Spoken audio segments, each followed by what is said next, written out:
All right, let's have a look, see what's going on. I am going to pull this up here and welcome everybody. So this is my first attempt at this. I'm going to try. I mean, I'd like to sort of formalize this more, but in the meantime, what I'm doing is I just want to sort of talk about what I want to talk about, if that makes sense, and try to, in my own head, figure out what we're going to be discussing here. But first, as always, I want to troubleshoot and make sure that I've got everything going. Okay, notifications. Yes, we'll see. I don't know what I'm streaming to properly and what I'm not. So I'm going to just go to here. Please feel free to talk amongst yourselves while I figure this out. Dun dun dun. View my channel. Okay, view my channel. We are live. There you go. Okay. So you can hear me. Great to see you online. Fantastic. Oh, that's very good. Okay, good. Okay. Let me get the chat going. Although I have a feeling there's going to be a lot of me talking today. I don't know how much chatting we're going to do, because as I say, I want to sort of almost for myself work this out, like what exactly is happening here, what exactly I'm going to do. So, good evening, everybody. Hello, hey Acadia and Tiptronics and Chaos Surveyor. I am very good, Mandy. Thank you very much. XKSUS and Tiptronics again. Papas me. Hello. So, future of film and television. I have been in the film industry since I was 16 years old, and I say that actually I should probably go back even further. I was probably around 13 or 14 when I was first approached by some friends at school who wanted to make a little short film, and that's where my love of film and TV as an industry started. I was already a huge Doctor Who fan, and basically I wanted to be a Time Lord, so that didn't work out, so I had to pretend to be one. That worked out a lot better for me. But I've always, the part of the industry that's always fascinated me is the science and technology side of it. I've always loved the cameras. I've loved all the codecs and all of the nerdy stuff that's required to make a film. And at the same time, I've always been incredibly frustrated by the amount of people and the amount of time that is required to make this stuff. I mean, I say that one of the great joys of working in the film industry is the people. So I'm not saying we want to get rid of the people, but what I do want to do is figure out some of the inefficiencies and some of the inevitable things that are coming. I mean, one of them is AI, and I know there's an awful lot of pushback on that. And I'm not sure where exactly I sit. I'm probably more pro AI than most actors and writers of my generation.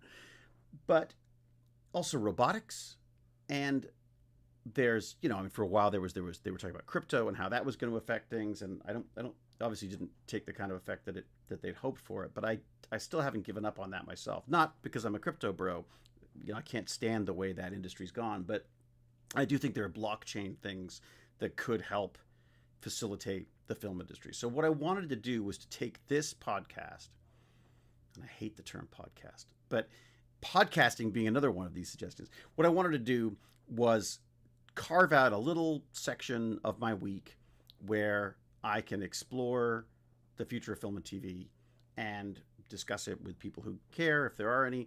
And also, it's just a really good excuse for me to do the research that I'm doing anyways. I've always delved into the latest camera technologies and sensors and all of that kind of stuff. I don't want to get into a review thing, but I want to discuss it sort of more in a general sense. Like what am I seeing down the road a little bit and way into the future that I'm not sure other people are considering at this point, or that other people should be considering at this point. And in fact, you know what? I say that there's probably people who are light years ahead of me on this stuff, obviously. But as a person in the industry, working fairly regularly with the Toronto crews and and also in the States and wherever I end up working, and on films like Rise of the Apes, where at the time it was Weta was absolutely the pinnacle of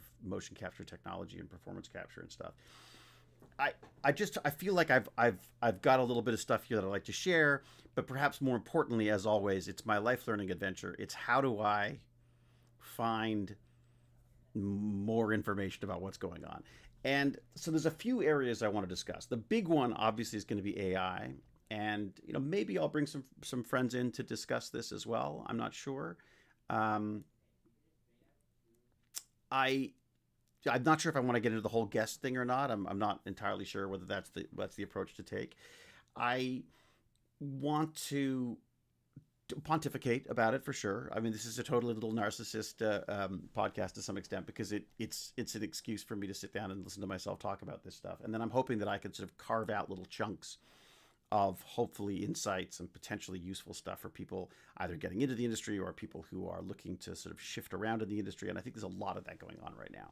One of the biggest changes we've seen in the film industry of late this is this move from of the top tiny portion of people and talent who get paid huge amounts of money, and then everything else is as cut rate as you can possibly get. Basically, is as cheap as possible. There's a huge push towards non-union stuff because the market doesn't bear the costs associated with these massive productions unless you are a massive studio and you have the marketing muscle and the capital behind you. So it's made it very, very difficult for anyone between a tiny little movie that you've made on a credit card or a massive 100, 200, 300, 400 million dollar feature film. And in between there, which is where most people work and live, has become incredibly difficult. And this is this is not just myself. I understand that from a career standpoint, you go it ebbs and flows, and things get busy, things get quiet. It's definitely been quieter for me, but that said, I still work consistently, and it has become more of a hobby to me than it has a career of late, because I work on the projects I want to work on, and they generally aren't the ones that pay very much. The ones that pay very well are usually the few days here and there on a massive film because they pay better. So what's the future? Where are we going with this stuff? There's a few things that I've seen, and I feel like at first I thought, oh, this will be like a podcast. I'll do one chat about the future of film, and then get out of my system, it'll be done. But the more I looked into it, the more I realized there's a lot more going on here than just technology and tools. There are future techniques, there are future approaches to film that I think are worth discussing. And I'm not exactly sure where to start. I'm not exactly sure what the format of this is going to be. So as always, I feel it's better just to throw it out there, see what happens, see what sticks, what I like, what you like, and what kind of information we can gather together on this. So I've put a list together of stuff that I thought was certainly of interest to me. Let me see if I can pull this in. I've got a bunch of things that I've been documenting, and I'm going to do that now. Let's have a look at my documents. Sometimes I write documents, it's true. What have we got here? Is this the one? Yeah. Okay, so there's a bunch of stuff. The one that I am most fascinated with, and I think it's because I started in independent films with people who were basically making their own things for their own money on their own time with their own friends and their own resources. And that is this user-centric content. This idea that that the creator, fabulous word, isn't it? The creator makes you feel like God, I am a God here. But the idea that you can pick up a camera, grab a couple of friends, grab a microphone, and you can make a movie. The promise is there. The problem is there's a huge amount of bureaucracy and financial cost associated with doing that properly.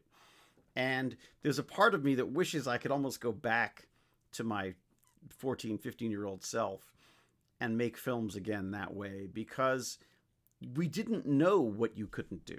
or what you shouldn't do. And at 14 or 15, obviously, you know, the legal ramifications of doing those things are quite limited.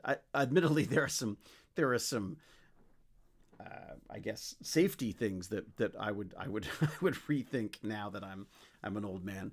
But this idea that because of YouTube, because of the internet, that there's this potential to have your own audience and to create your own content. And we've seen millions of people attempt to make this happen, and in a lot of different formats. And the one that I was always hoping for was that somehow we were going to be able to make these little creative projects. We were going to be able to make a TV show, but do it on the web. And it doesn't work that way, because even if you put it on the internet, it's still expensive to make. So unless you've got a massive audience or a massive financial backer, you can't make the kind of content you want to make. And also, how do you make that money back? Because as you know, piracy and digital content and just a general mass of distractions, from gaming to sports, to, you know, all the different things that are competing for our attention, the internet, you know, books, TV, animation, all sorts of stuff.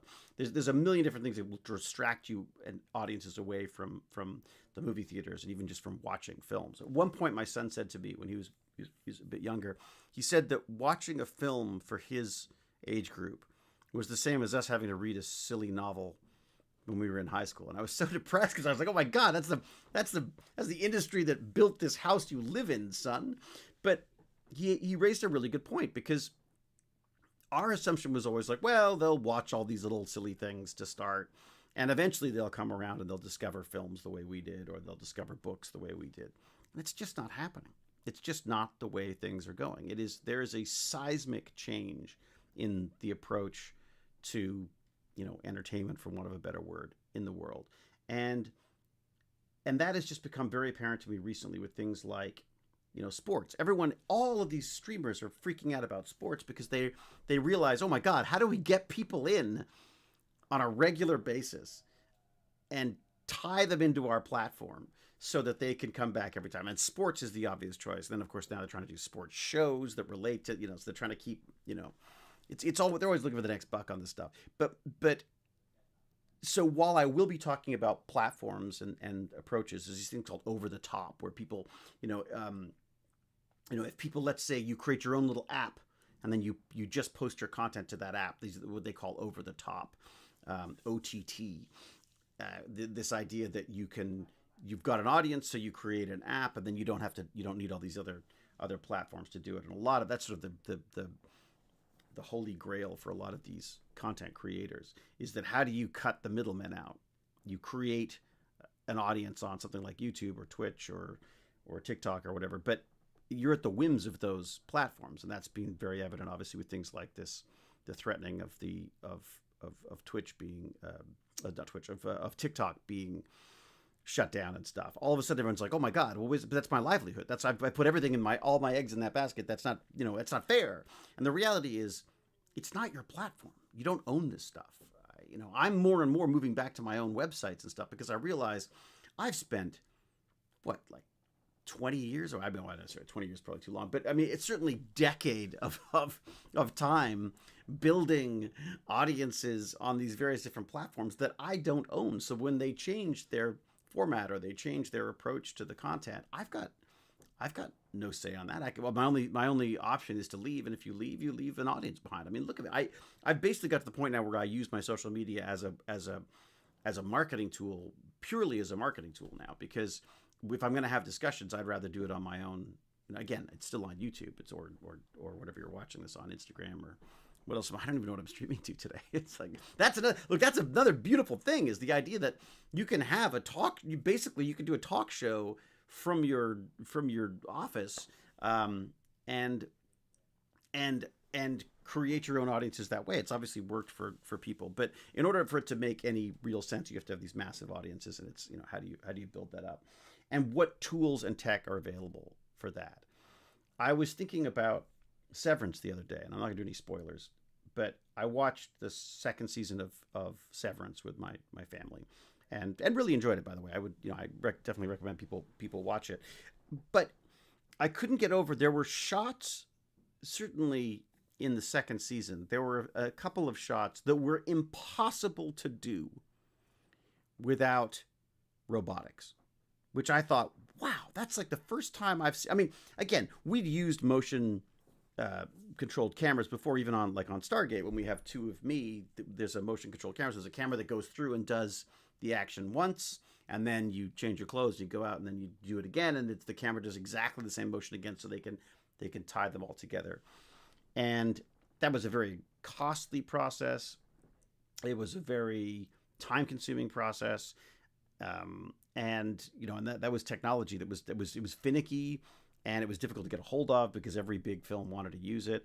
And it's now something that people can do with their iPhone, with their cell phone, basically. I mean, so this stuff is all available, and it's out there to be used. But I just loved the idea that we were seeing shots in a television show that were impossible without the technology that was available to them, because that's the kind of innovation that I haven't seen a lot of. There's only been a few real paradigm shifting kind of things in the film industry, or when it comes to actually the process of making a television show or a film.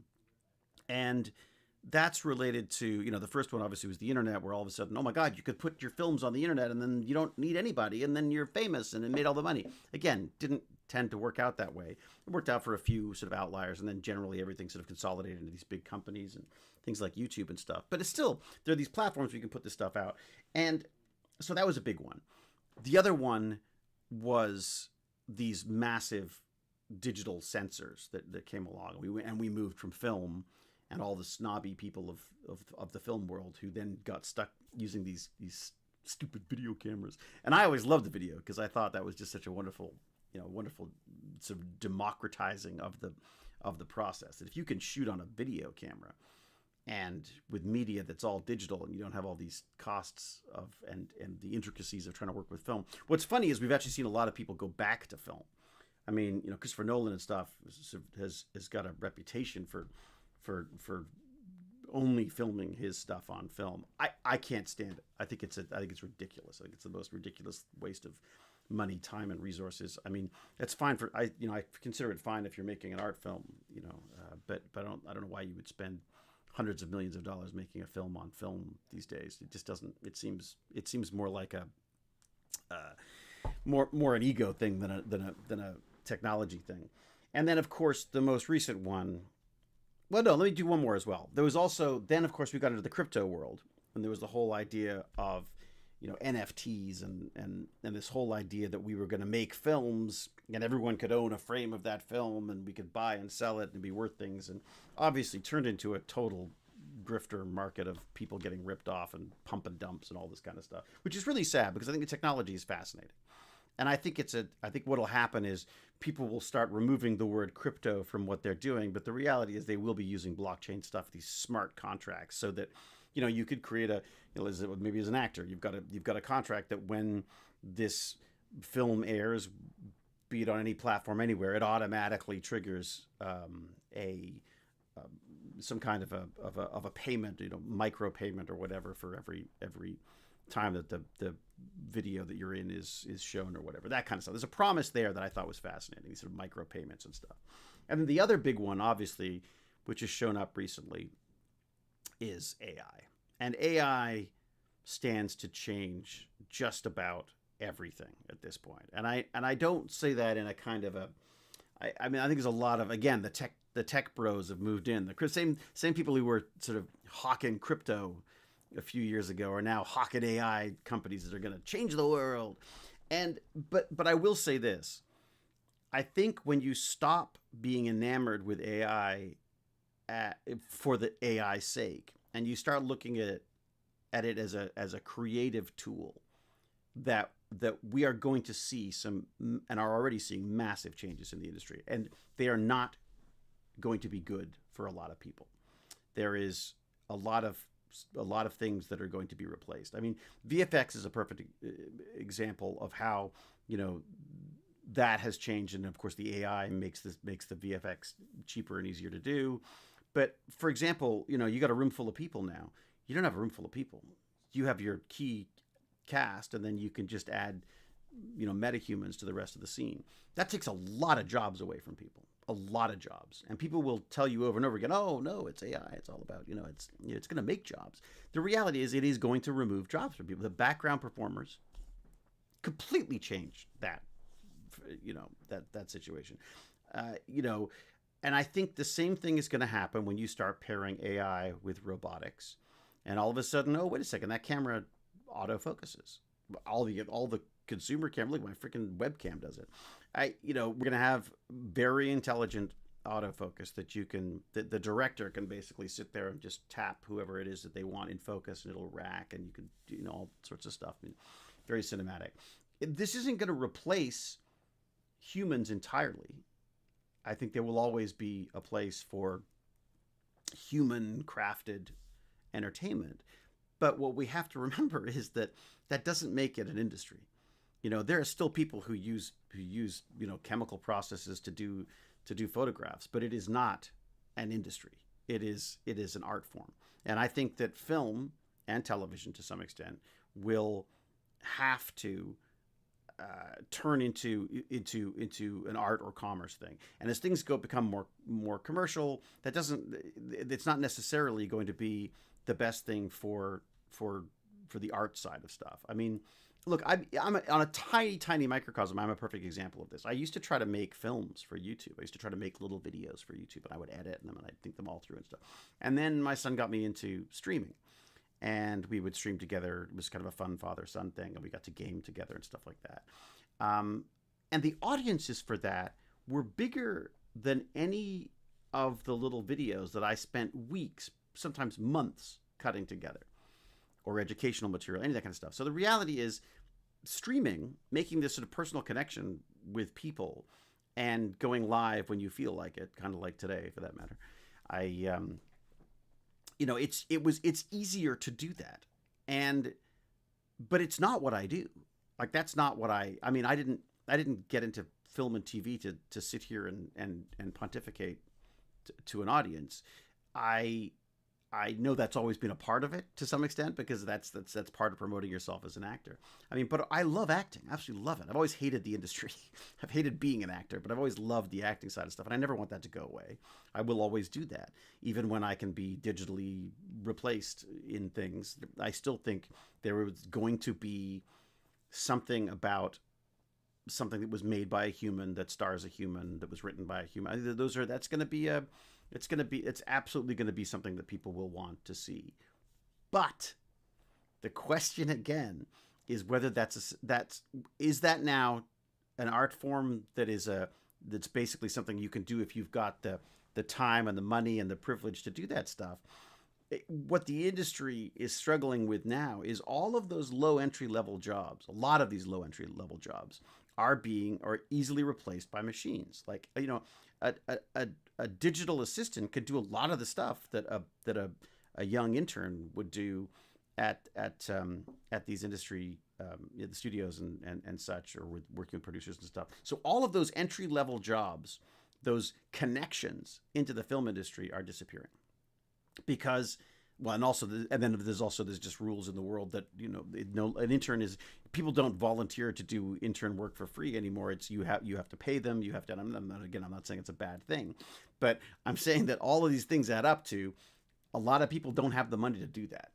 So unless there's government programs, or there's some kind of a corporate interest in this stuff, you are doing whatever you can to replace people with technology. I mean, you see Amazon doing it with their warehouses. I mean, the reality is these companies and these corporations don't want humans. Humans are a pain in the ass. We don't do we're sometimes irresponsible. We are certainly unreliable because of health or life issues that come up. We break, we get hurt, we complain. If you could be all replaced by robots, I guarantee you most of these companies would. And if you look at the big studios, who are not in the business of entertaining people, they are in the business of creating entertainment for people.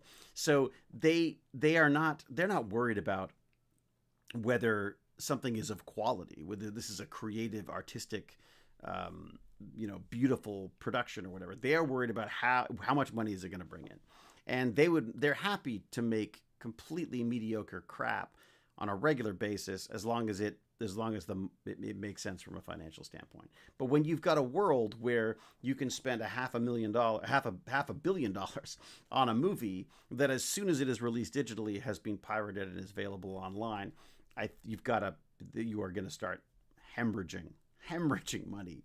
And I feel like the film industry, to a large extent, is this outcrop of a cliff that has lovely grass and beautifully manicured grass on top, and is just being caved away below till it sort of crumbles by all of these various different forces. So my goal and my belief in the future of film and TV is to how do we get the tools in the hands of the artists and the writers and the directors and the performers, and or the animators, how do we get these tools in the right hands and start using them to create things that fulfill us both as creators and hopefully then as audiences? And I see a lot of them out there right now. And I like I said, with the Severance thing, the idea that there were shots in there that were impossible to do without robotics, without high speed robotic camera control. It would be impossible to do those shots. And obviously VFX, that's always been a thing. But VFX has become like a cheap cheap tool that people are nickel and dimed out of existence from. I mean, the big VFX companies struggle because people do it for cheap. I mean, it's the technology is getting cheaper and cheaper and cheaper. It used to be you had to buy special computers to do this stuff. Now you can go to Best Buy and pick up something and be doing VFX. I mean, maybe not at the level of the studio stuff, but what am I saying? Absolutely at the level of the studio stuff. Absolutely. It's just a matter of time, right? And by time, I mean it's about the time that a creator is willing to put into this stuff. And I think that's why a lot of the fan fiction stuff looks better than the films in many cases. Certainly the stuff, the cosplay builds and stuff are often much better quality than anything you'd see on the show itself, because there is a level of love and care and attention to detail that is not going to happen, or there's not the time or the money to make that happen in the actual productions itself. So where do we go? So what and what is the best way to approach this going forward? Because I think what I'd like to do is maybe every time I do one of these, and I should probably try to commit to some kind of a regular weekly approach to this, but I'm not sure where that's going to fit in the schedule right now. Because actually, having talked about all the work stuff, I am actually working on a show right now. So my days will become, it's fun. It's sort of intermittent, peppered throughout the next few months. So I will have plenty of free time. It's just a matter of trying to figure out when the best time to do all these things is. Because I also want to make sure I've got time to do the research. I do a couple of things right now. So I'm with Genius, or I'm with Stargate Genius, which is my way of just keeping connected to the world of science and technology, and all the brilliant people who are available to do that. And again, the ability to stream and to put it out to audiences makes that possible. That just was not possible when I started this business. Not at all. And everyone keeps talking about, like, oh, well, you should do a TV show about it. And I keep coming back to this idea that I think television, I struggle. I think television is becoming obsolete. I think we're seeing that things like YouTube and these streaming platforms are where the innovations, where we're going to see the new stuff. I mean, look at Mr. Beast. It's a perfect example. I mean, it's an odd model for us. I mean, for people of my age, to see people handing money out on a YouTube stream. It was also odd to me to watch people play video games. And my wife, who's a very talented film and TV producer, she always said, well, that's the video game companies are providing the the art direction. They're providing the you know the you know, the value, the production value for what these kids are doing. So they're streaming a game. Their content costs nothing, but it's cost millions of dollars to produce these games and have them out there. But of course, they also see a huge bump in their audience share when these videos take off. So it's you know, again, no one does anything in this industry without it being worth some money to them. Although I will say this, I think there, as I say, there is an artistic and a creator approach to this industry that I think can really be helped with the addition of AI and with the addition of this robotics and stuff. I mean, I people ask me how to get into the film industry now. And the first thing I always say is get a driver's license, because it's amazing how few people have driver's licenses, and that is one of the most needed things. And also, looking forward to the future of film and TV, the more robotic stuff that's available, you know, the more the human jobs are the ones you're going to need. The ones like, you know, I don't think we're going to have robotic hair and makeup anytime soon, because a big part of that job is not the hair and makeup; it's the talking to the actors and keeping them in the right mood before they get on set. You know, I think if you're going to be looking into the film and TV industry, there are things you need to be aware of now. One of them is, like, visual effects is a great example. Visual effects. I don't know that I would recommend anyone going to visual effects right now, because I'm still being blown away by the very rudimentary AI tools that are allowing the creation of characters and VFX, you know, with just a few lines of text.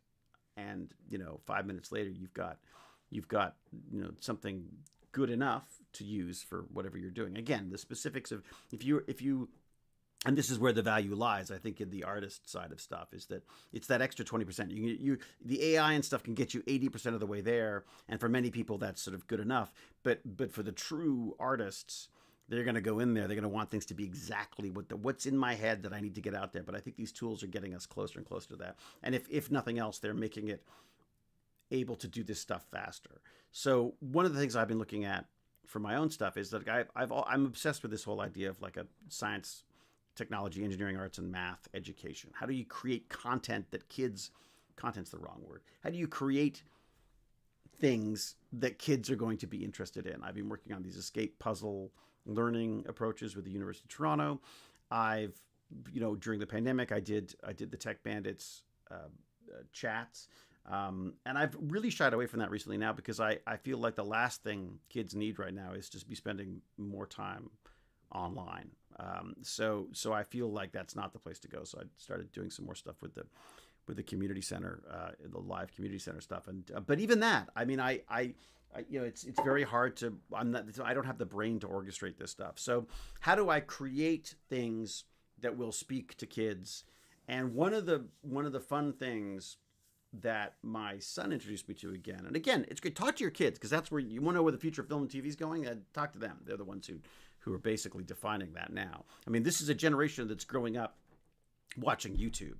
So, you know, Gen X are of an age now where they're going to be, you know, they're going to be in power. They're going to be politicians. They're going to be teachers. They're going to be, you know, I forgot that right? Is it Gen X? I forgot that. I always get my generations mixed up. But anyways, the point being is the kids that grew up gaming and watching YouTube are now grown-ups.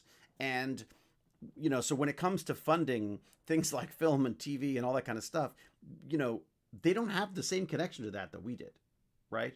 You know, oh, I'm a part of a movie? Who gives us, you know, no one cares. Not when they're not at that age. They're like YouTubers are fascinating. I found this with my son again growing up, where it didn't matter what kind of celebrities I'd met or what actors I'd worked with or what films I'd worked with. It was the YouTubers that really spoke to him. And I think that's a perfect example of that, for good or bad, is when you've got you know, when you've got a shock jock YouTuber like Jake Paul in the ring with a convicted felon in the form of oh my God, I've completely forgotten his name now.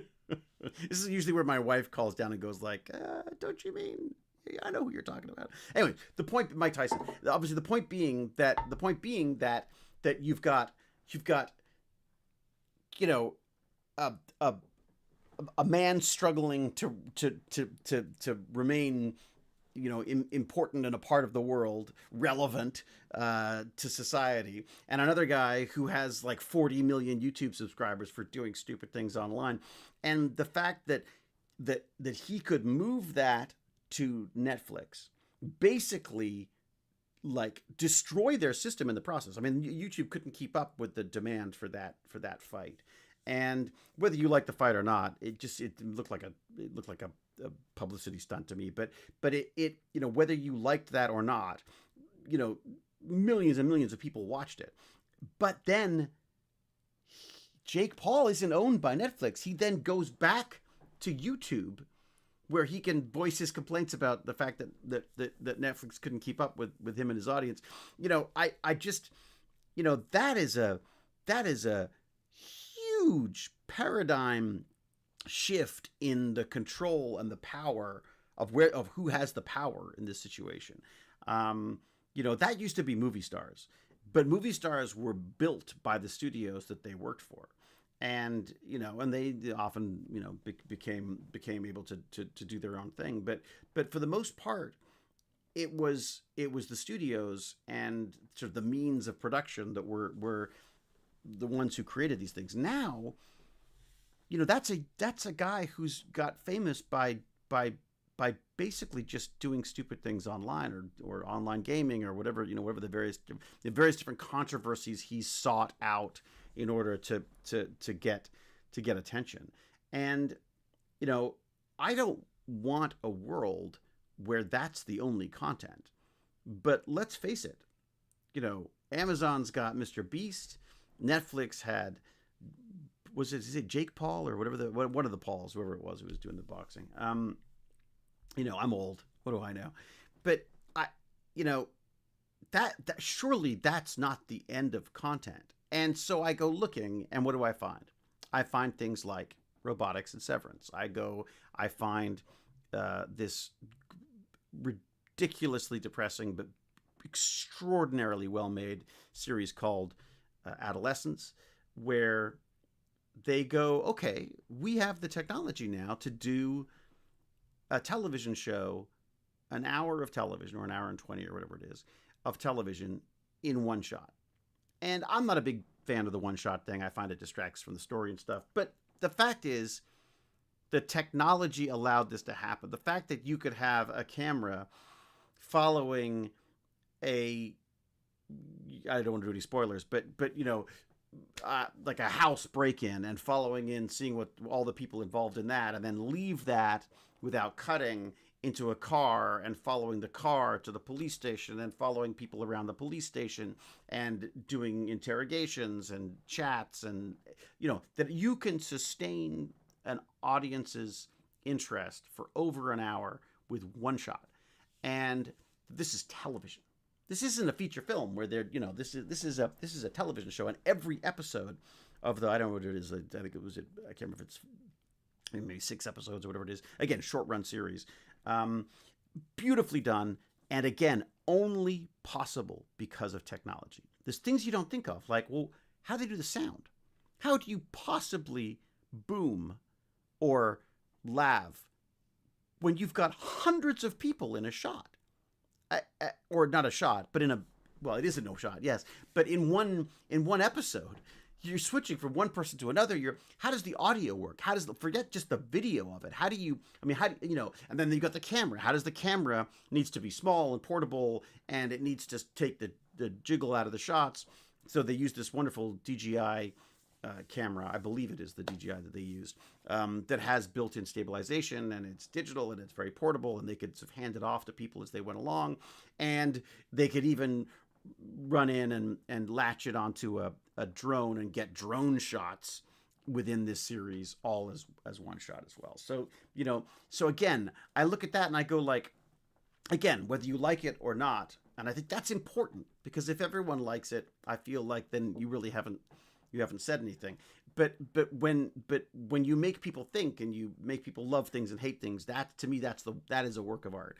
And adolescence does a wonderful job of that of using technology to do a story in a new way that is I would say just as if not more impactful than it would have been done with in a more traditional sense. And so I get very excited about that because I go like, oh look, we're doing things you couldn't do without these technologies. The cameras are getting smaller and smaller and smaller. I mean, the fact that GoPros for stunts, these little tiny 4K cameras that you can latch onto just about anything, and they're basically disposable to any kind of a film crew with any kind of a budget. I'm trying to think of other examples of this. Oh, another perfect example, is a film that was, I can't remember whether it won the Oscar or not, but it was certainly up for an Oscar. This animated feature called Flow, and Flow is, to me, it was a beautiful cutscene from a video game. Absolutely gorgeous, beautifully made, artistic, and it was all done on Blender again with a tiny budget, a tiny crew, and in a very short period of time. Again, without an open source 3D software like Blender, it's impossible. But the fact is, these tools are available to people now. They can be doing this stuff. The question is, how do you support yourself while you're doing it? Because obviously there's a lot of time involved. So you still need the financial side of stuff. And also, where's the money and who's making films? I mean, why is Hollywood still a thing? Because the reality is nothing ever shoots there. Everything's shooting outside of Hollywood. There are all these very short form. They've really embraced this what they call these limited run series. So instead of like a Stargate where you're doing whatever it is, 20 episodes a year, and it's a series that just picks up every year, you're doing 6 to 9 episodes, or maybe a couple more or less depending. You're no longer restricted to these specific chunks of time. So you do these like maybe 9 episodes, like for example, C or Severance, kind of stuff. A lot of the Apple's doing them, and of course the BBC's been doing them for years. Here's the problem with that though: when you've got a show like Stargate, which does 20 episodes a year, you can live on that, right? The writers can live on it, the crew can live on that, the actors can live on that. When you do 9 episodes, you've got to charge a lot of money to be able to make your year's salary or whatever in that shorter period of time. And I mean, oh, poor actors, whatever. But the reality is, unless you are the names at the top there, and even at the names at the top there, they're only doing 9 episodes. So, it used to be when you got a TV series, you had, you were doing 20, 30, you do 20 episodes a season. That was you were set. That was it. That's all you had to worry about. Whereas these other shows with these limited run means that while they can spend more money on the shows, there's less roles and there's less money, because even if you get paid a vast amount of money for those 9 shows, it's only 9 shows. And of course, as these short run series go, there's also less money to make them. So there's a tendency to be, so there's they're cost cutting wherever they can, and so it's a very sort of different world. But the short run series like that, to me, that's where the art is, right? That's where people that's where you get like one director, one writer who's got a vision for what they're going to do with it, and I think that's magnificent, and I want to be a part of all of them because I think that's what I love. So the question is, how does it work as an industry? Because we have a tendency for people to, like when I started, it was about, you worked for free, you did everything you possibly could to get in there and start making films. I mean, we made, Vincenzo and Andre and myself made films when we were 14, 15 years old, and that was our time and our money. That was it. I mean, that's how we made them. And the process of doing it was onerous because it was film, and you had to and it was expensive, and it was not something that most people did. Now you've got a film studio in your pocket, so why aren't there a million amazing films coming out every year? And it comes back to the same issue that we had when desktop publishing first started. When we first started talking about, like, oh my God, everyone's gonna be able to write a book. If we're gonna be swamped with books, and it's like it's not about the tools. It's about what you do with them, and it's about the, if you can put out 1,000 terrible manuscripts, I don't know how that doesn't advance anyone. It doesn't advance things very well. What you want is you want to get people thinking about how these tools can be used to get their vision across, as opposed to what I'm seeing a lot with this, like the AI short films and stuff right now. You see, they call them AI shorts. They're AI montages. They're the quote unquote creator is being led around by the nose by the technology. The AI is giving them the shots, and they're trying to come up with a story that's based on what the shots have given them, and what's going to work to cut it together. Again, I think this is important work. I think people need to do this and start figuring out how to make it work and what they can do with it. But it's not a short film, because it's not a story yet. It's just a collection of images. There's a wonderful quote in the editing suites of Stargate that I remember, where it says that footage is not coverage. Where this tendency to sort of hose everything down and then try to cut it together after the fact is not generally the best approach. That's more documentary wildlife photography. But the idea that people are writing the stories around what the technology gives you, I think is a mistake, because there's going to be a fatigue that kicks in, where it's like, as my son and his friends call it, it's boomer art. AI is boomer art. They see it, they know, it's AI, whatever. But they, we're intrigued with it because it's a whole new thing for us. But for them, it's just part of what's going on. It's the stuff they scroll through quickly on the internet.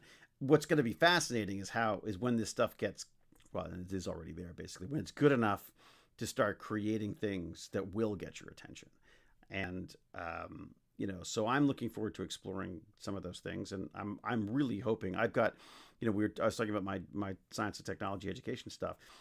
I'm looking into how is it going to be possible to use AI tools and VFX and game engine stuff to create a little kids news, science, technology, engineering, arts, and math news show.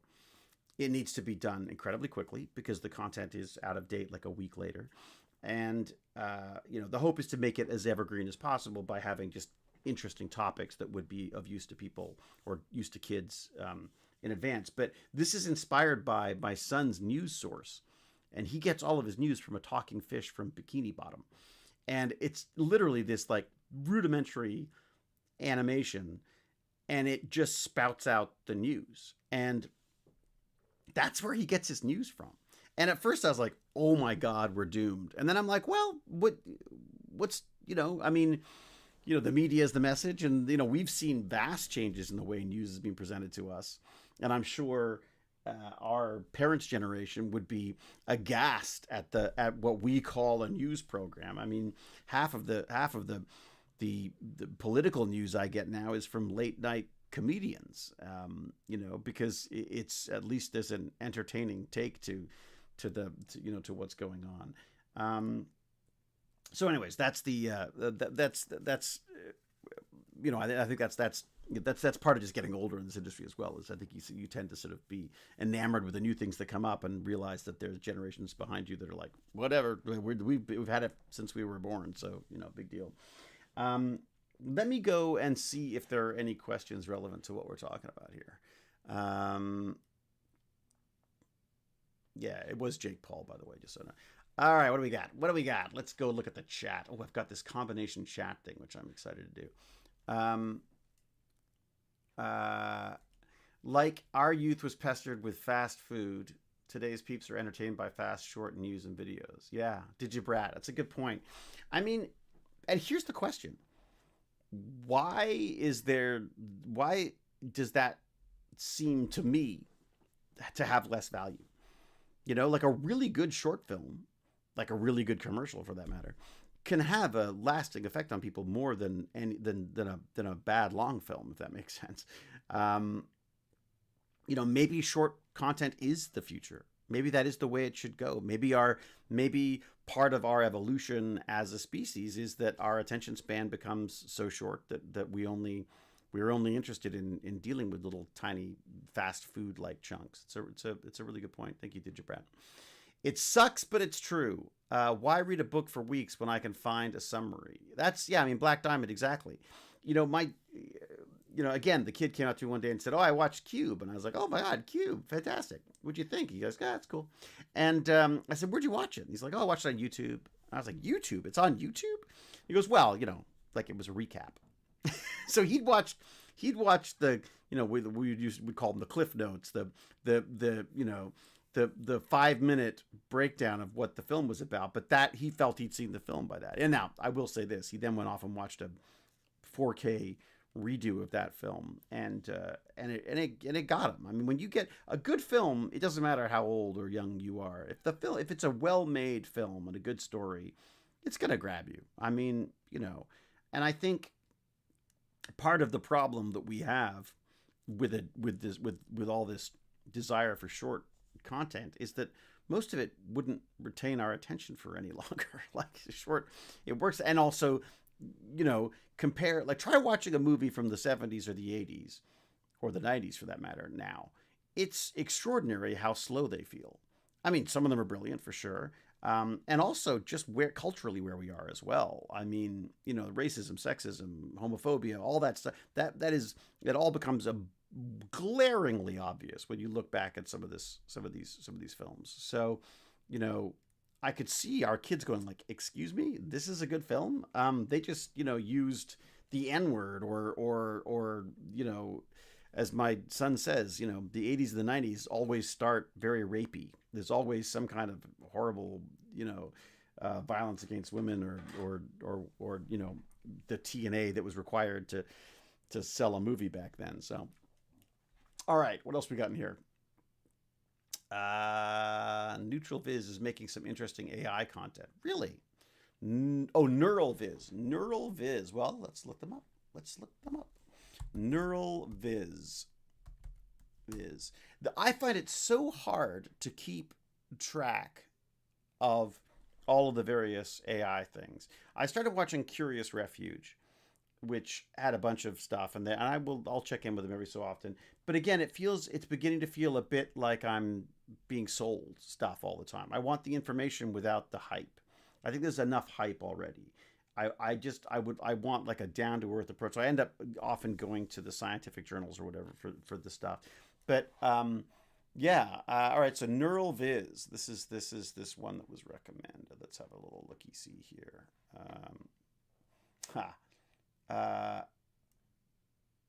Wow. Okay. So that's some creepy looking stuff there. I will say this: AI is fantastic at horror because there is already a disconnect between reality and the way AI creates things that we are familiar with. So there's some fun.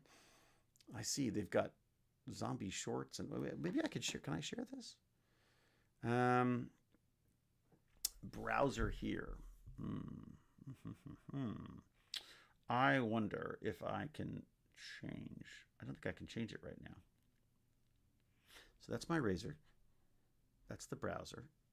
So if I were to do this and pull this out and then close this, will I say, let's see if I can do this. If I go smaller here, do you start seeing anything there? Well, hey, it's me getting smaller and larger. See, look at the technology. It's amazing. Okay, browser. If I click the browser and go to this, dun, dun, dun. Okay, I think I should be able to now do this. There we go. Okay, so you can sort of see what's going on a little bit more. Get my face out of there. Okay, so this is this Neural Viz. Okay. What is the most popular? Wow, they got some good views too. Unanswered oddities, humans. What is this? Can we? I guess I can't really show other people's videos, but it's very loud. Very loud. On tonight's episode of Unanswered Oddities, humans. Are they real or just a youngling's fairy tale?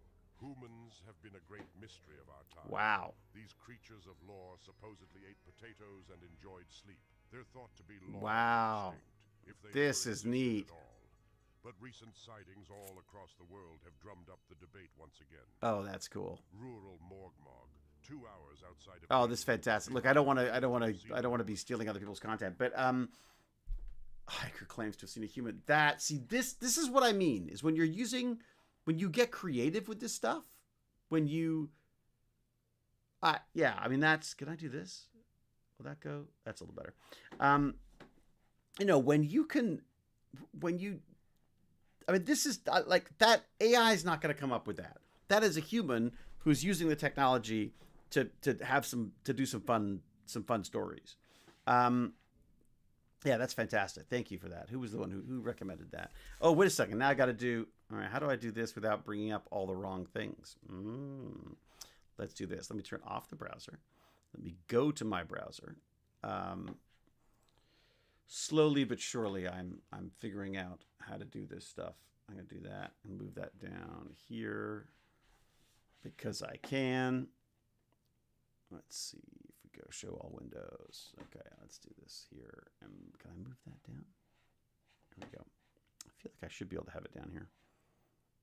Unanswered oddities. That's the one. There's the new tab. It's right there. Okay, good. I just want to make sure I've got my restream up so I can see what's going on. Restream. Okay. Where are we? We are live here. Let's look at this. Let's go to our chat again.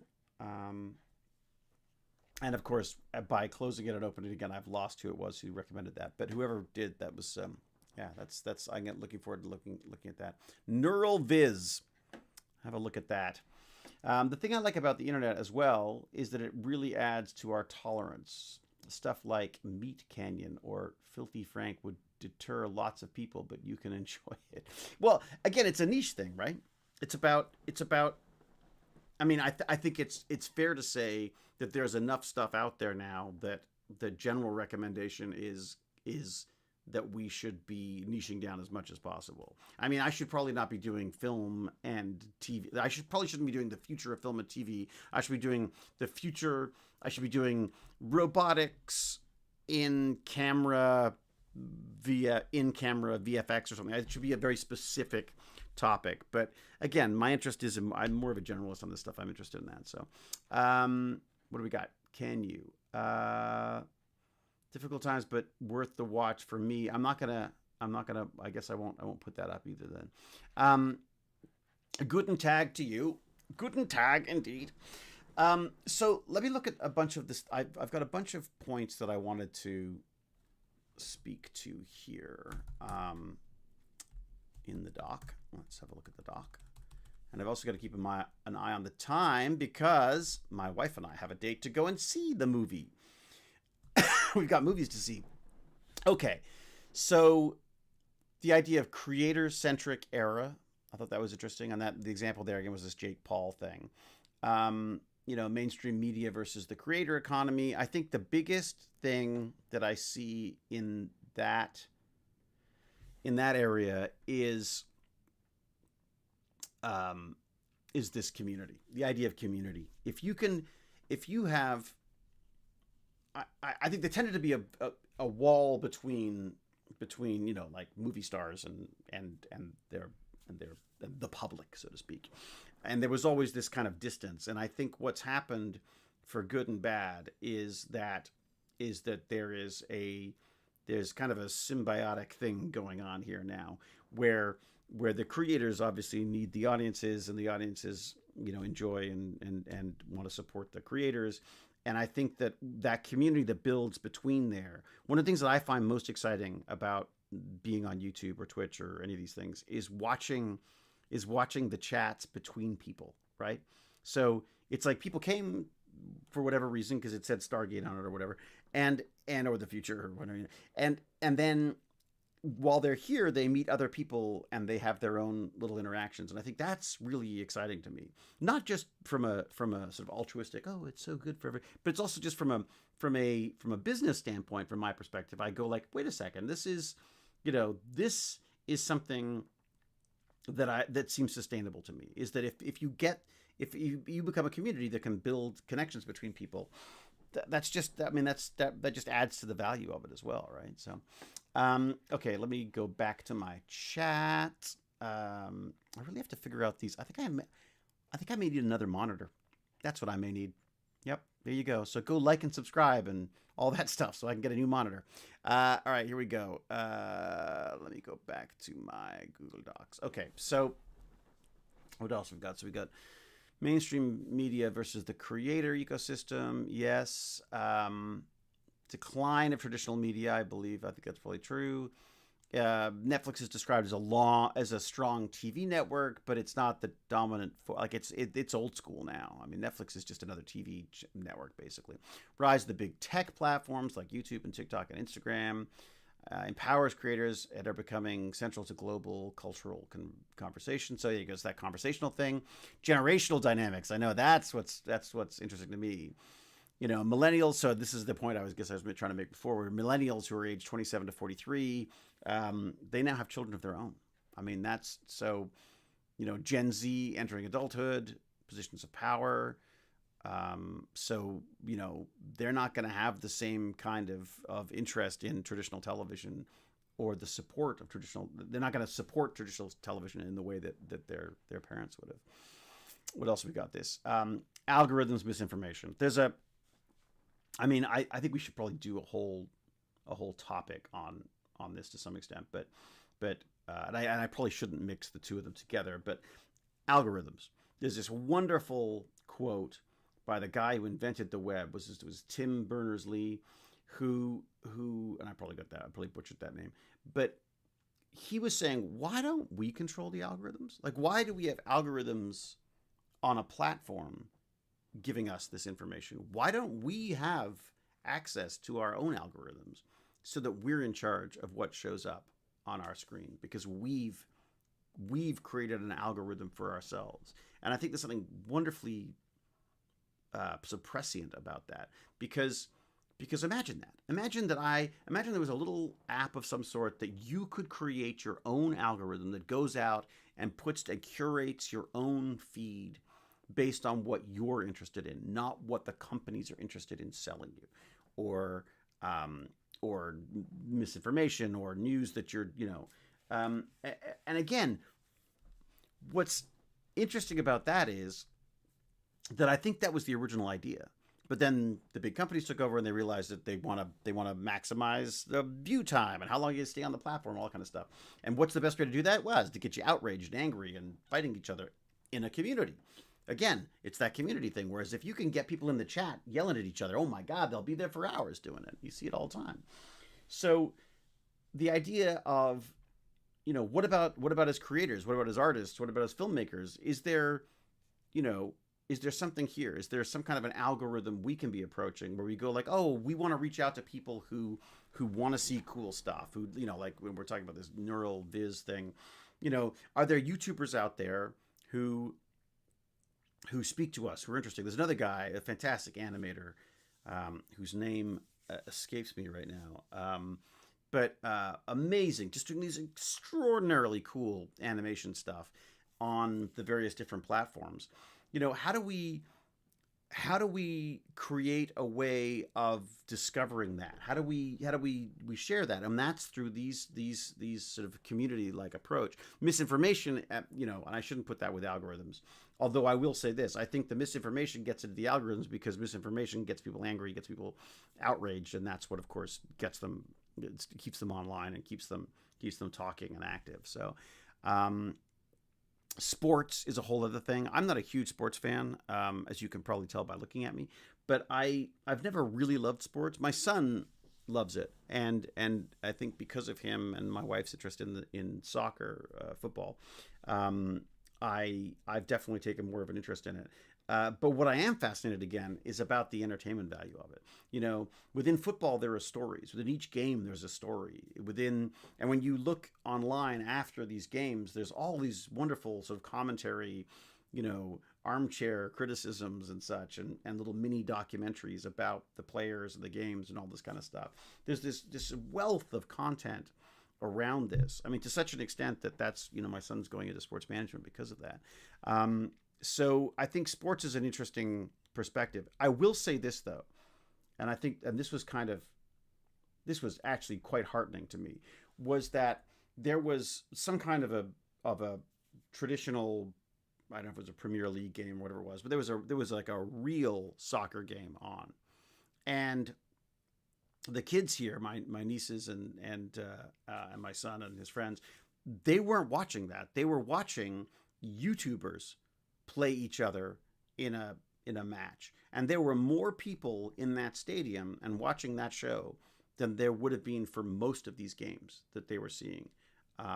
You know, and I was like, wow, those are content creators who've now become, you know, so much a part of the zeitgeist of the sports world that they're now having their own games, and people are more interested in that than the actual games. So again, a fascinating way of taking something that could be seen as a, you know, oh my God, kids, they don't watch movies anymore, they're online, you know.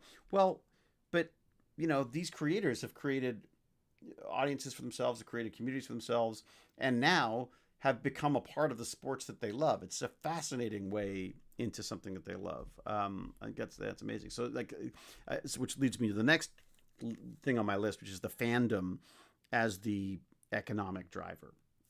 And I've been toying with this for, well, you know, since my kid was into Stampy and Minecraft. I feel like fandom, and of course my own life. I mean, God, because I've forgotten about the whole Stargate side of stuff. But I mean, you know, sci-fi fandom has been amazing to me, both as a means of meeting all these wonderful, truly brilliant people. Because I played brilliant on television, I now meet these truly brilliant people, and I can talk to them on my I'm with Genius chats, and also going to conventions and traveling the world and meeting people and getting paid for it. I mean, it's you know, it's a whole other. It is not a part of. It's never something I would never have considered as part of being an actor, but it's. I think it's a huge part of it now. You know, so some interesting insights also into the creator economy that I found. You know, about diversifying. You know, these people don't just make money. I don't think they just make money on their views now. I mean, I think there's money to be made on the views, but it's also, it's merchandising, it's speaking at events, it's going to these conferences and conventions, and you know, having your own, you know, everything from candies to conferences, basically. So, you know, how do you diversify where that money's coming from? I don't know what that means. I don't know. I don't understand that note at all. Roblox, is it? I mean, that's a whole. I'd love to get it. Roblox as a is a behemoth unto himself, which it's just, it's certainly from the kids' perspective. I think there's, you know, the statistics on how many people are on Roblox, and even now, my kid will get back on Roblox once in a while just to sort of goof around with his friends and stuff. Hollywood versus the creator economy. This is interesting, where they you know, I found some stuff about like Barbenheimer and how they used this sort of internet meme, or they created an internet meme. There's some debate as to, you know, whether that was a marketing thing or whether that was just an internet thing. But the idea that, you know, driving people to the theater in unique ways by creating these like events that people online can then support. Lights, cameras, robots. Yeah, that's you know, again, I feel like, yeah, there's so much stuff that can be robotic now, and so much stuff that doesn't even need to be done like live, that can be done in VFX and these game engines and stuff. AI transformations. Yeah, I mean, what you can do with text to video now, and I think almost. I mean, text to video is fascinating to me. I think, though, what's much more interesting is the idea of video to video, or or image to video, where you can give it the look and the style that you want, or a character, and you can have it work from there. Boy, there's a lot of notes here. I don't think I'm going to get through all of this stuff. Uh, so that's a good reason to come back. But it's God, because each one of these, I mean, literally, I could just go on and on about all this stuff. Um, what I find fascinating about the AI side of the creation thing is, if you can take video, like if you could take an old Star Trek episode and have it spit out that episode as a Minecraft video, or as a Lego video, um, that's, wow, what a way to monetize old content. I mean, have all the same old, have the same voices, or even change the voices. I mean, there's the idea of the customization that's going to be possible because of these AI tools is kind of extraordinary. Like, I've talked about this before, where Superman can be a different person depending on what country you watch Superman in. Or Supergirl, or whatever the latest thing is, Kraven the Hunter. It can be tailored specifically, and even not just to the country. It could be to the region. It could be to the household. You can have choices that you make if you have your own algorithm. Let's say, gone back to that you could say, this is what I want my heroes to look like. I want them to look like my kids. I want them to look like my kids' friends. I want them, you know what I mean? I want them to look like me. I want them to look like, my grandparents or whatever. I mean, like, take the things that customize the content as it comes in.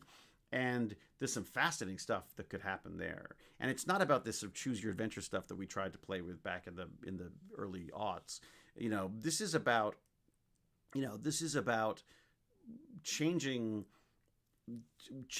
the characters as you go, based on your choices and what works for you. And again, the studios would love this, because the more people who watch the thing, because it's got people who, the more people it can appeal to, the better.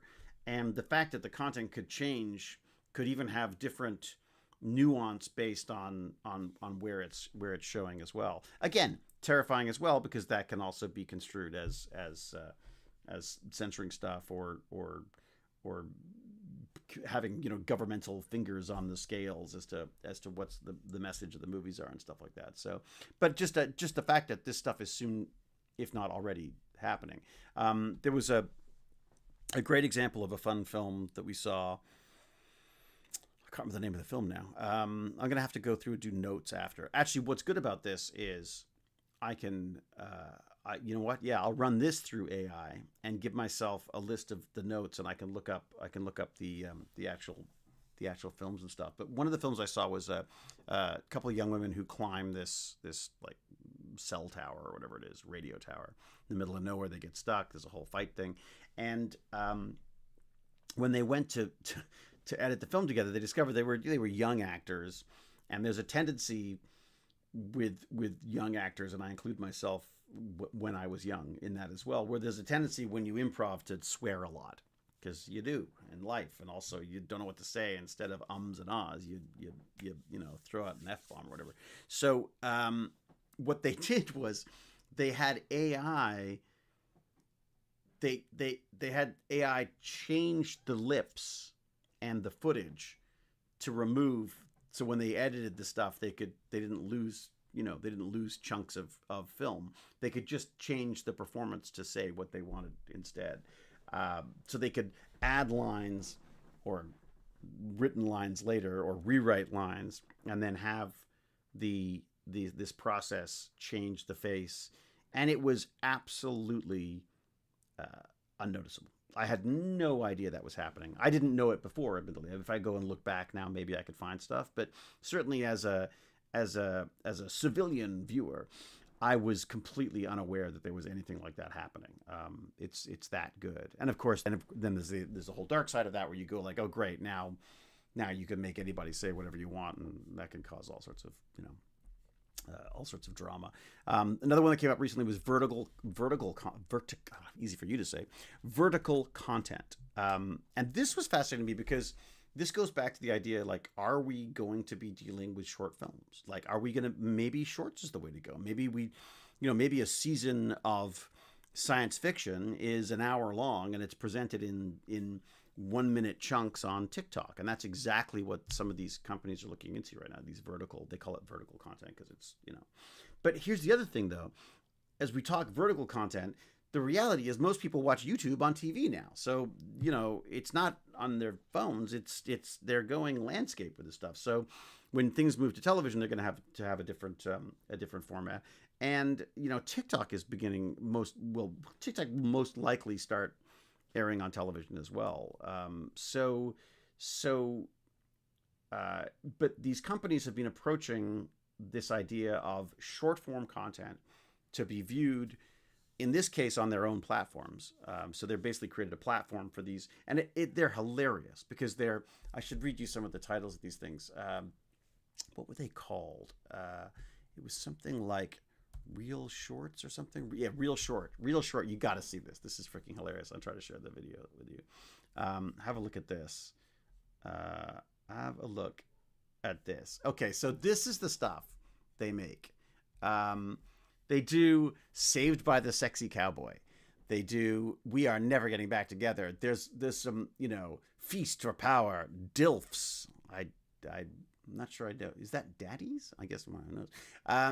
Flash Marriage to Mature Tycoon. Like, they're so on the nose, and they're almost like porn style, but they're apparently very, very successful. This is like a Chinese company that's doing this, and they're almost like Hallmark Light or something. I mean, Hallmark, not Hallmark. God, what are they called? Maybe it is Hallmark. But you know, like there's some really. There was one that I loved, which was, it was a hockey one. True Luna, In Love with the Alpha. Oh well, werewolf and vampire stuff. So, tear jerkers. There was one that I loved called God, how was it? What? Pucked and Pregnant, I think, was one of them as well. But the idea being that you know, so sure, this seems silly and is certainly not my style of stuff right now. Open Your Eyes, My Billionaire Husband.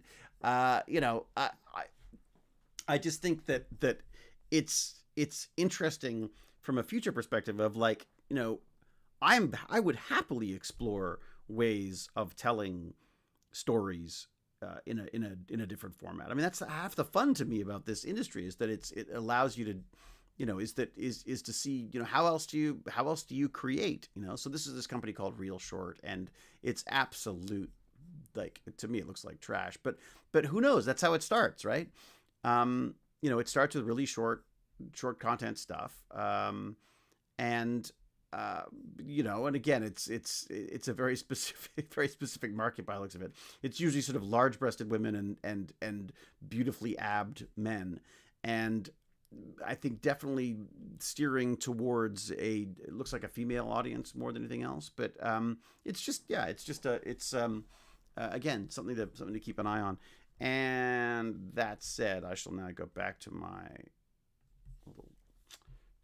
little docs file. Let's have a look here, see what else we've got in here. So again, these are all things that I think we can look into in more detail down the road.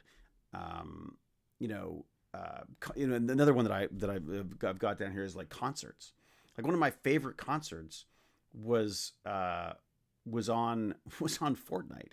And I don't remember, was it Travis Scott? I can't remember what it was. So anyways, it was, you know, one of my kids' songs. Musicians that he liked, and it was extraordinary.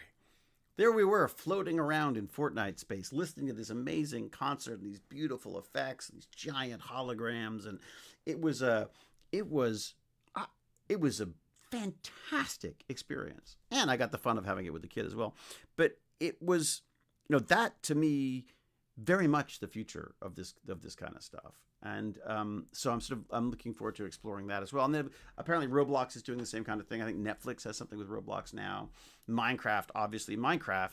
I think a large part of the success of Minecraft was because, you know, back in the day, old Notch was smart enough to say, yeah, post whatever videos you want. It doesn't matter to us. I mean, just, you know, whereas I think it took a lot of, that was a very new perspective on this stuff. I mean, most people are like, don't share my game. If you share my game, who's going to play it? But the reality is, what they've discovered is, by watching these walkthroughs and these these play-alongs or whatever they're called, these gaming channels, it actually drives traffic to the games, and they become more successful because of it. So that's something else. I've even got something that says closing thoughts. What did I write about that? That's interesting.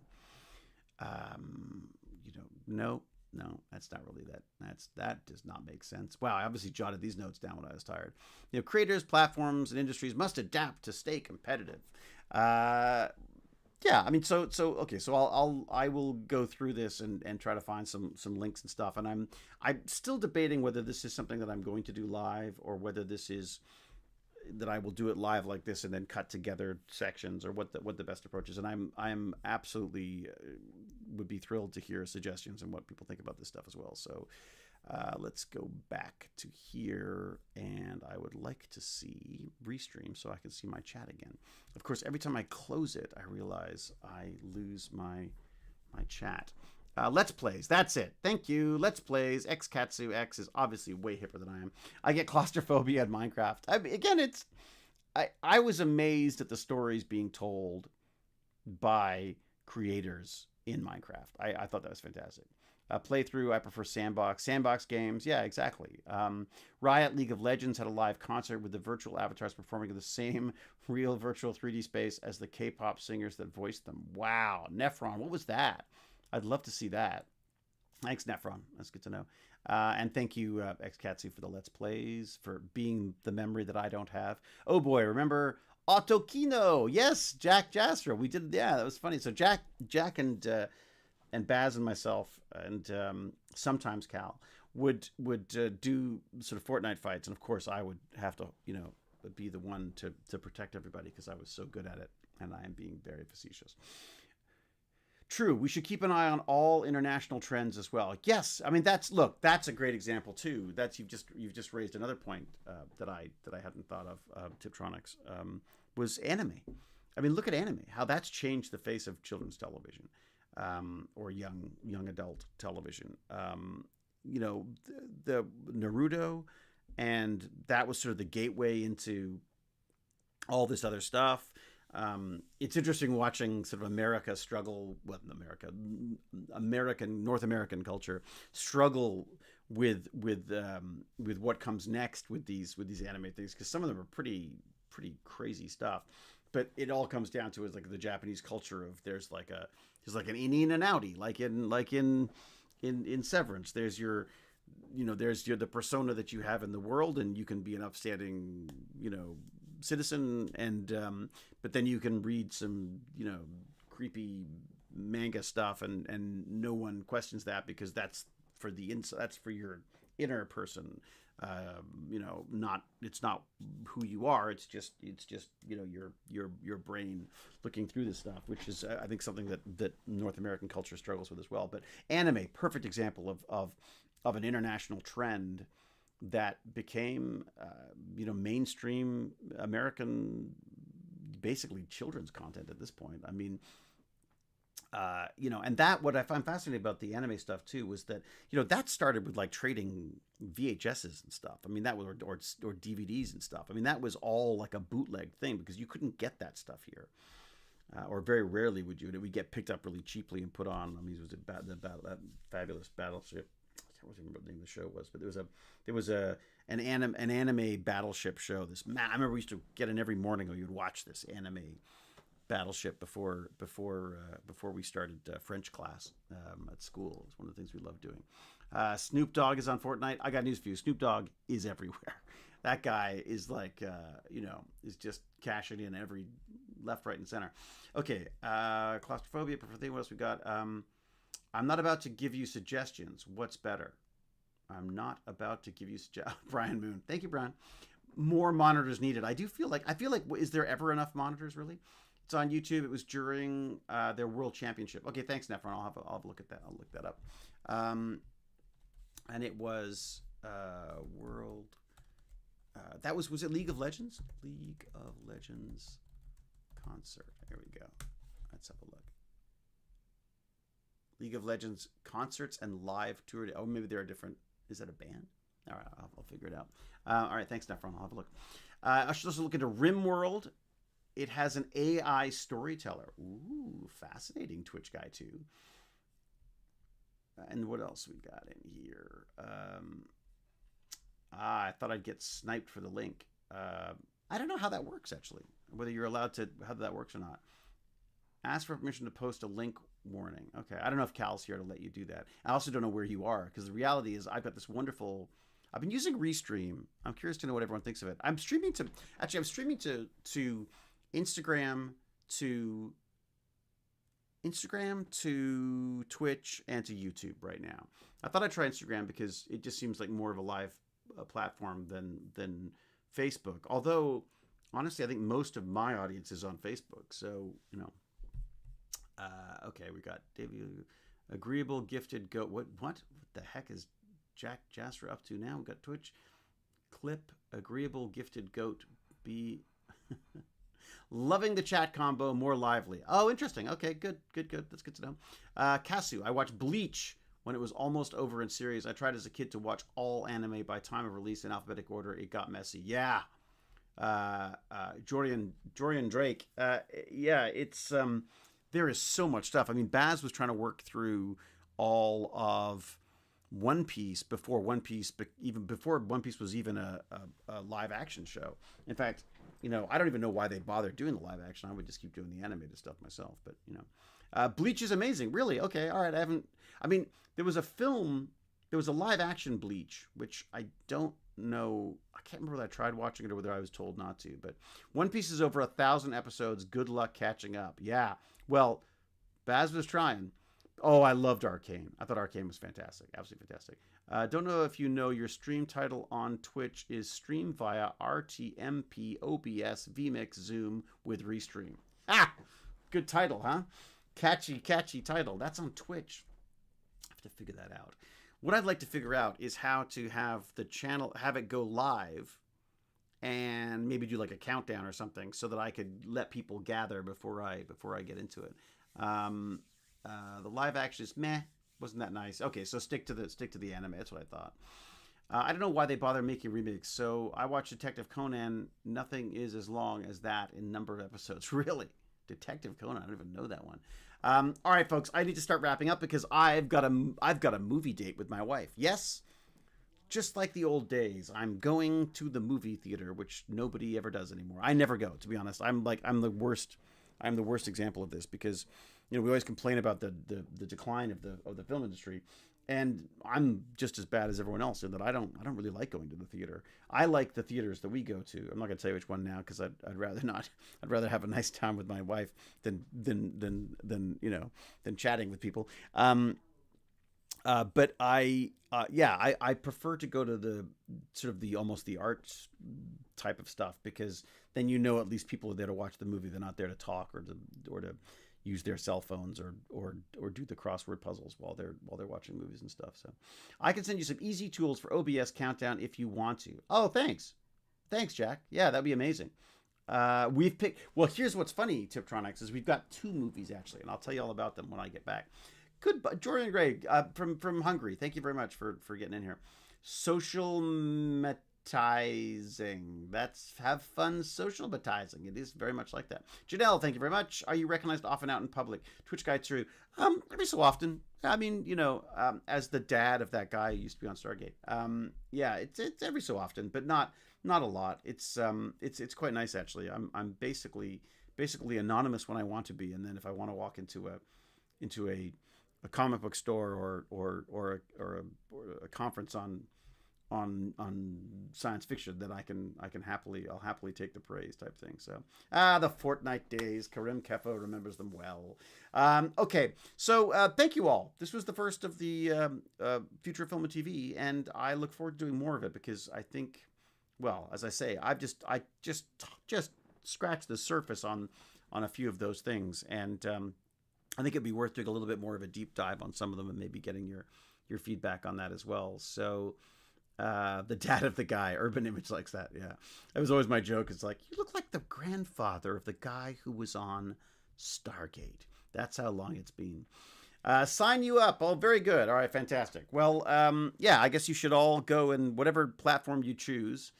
Go and sign up. Actually, even better, why don't you do this? I think I should probably do a film and TV sort of newslettery thing to go along with it. But in the meantime, why don't you go to techbandits.org? Go check that out, and you can sign up for my email of awesomeness. Maybe I'll start putting some film and TV stuff in that as well. I saw Phantom of Opera in the Philly theater. Dude next to me still tried striking up a conversation. Great show though. Yeah, it is some. I mean, everyone has different rules on that. I find, Brian. Yeah, definitely enjoyed the movie. Last month I saw Wild Robot. I liked Wild Robot. Yeah, I thought, yeah, I quite like Wild Robot. You know what we watched last night, which I really enjoyed, was, I mean, it's silly, but it's fun, is Monkey. The Monkey? It's kind of a fun horror that I watched with the kids last night, and it was, yeah, it's pretty gory. Pretty gory. I mean, again, my favorite type of films right now basically are either science fiction or horror. And I think there's more horror out there, so mainly horror. So you're welcome, Invisible Dimensions. Thank you for the great discussions. It wouldn't be much of a discussion without you, would it? It was rather enjoyable, says William. I'm so glad. All right. Be brave, be kind, be brilliant. Until we geek again, I will say cheerio and huzzah.